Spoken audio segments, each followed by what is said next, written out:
கழுகு போல புதிதாக்கி மகிழ்கின்றார்.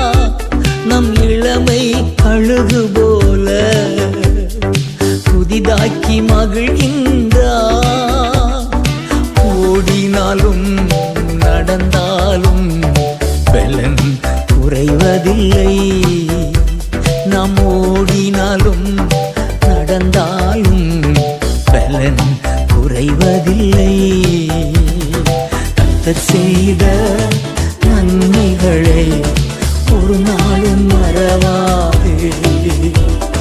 கர்த்தர் செய்த நன்மைகளை ஒரு நாளும் மறவாதே. ஆத்துமாவே நன்றி சொல்லு முழு உள்ளத்தோடே.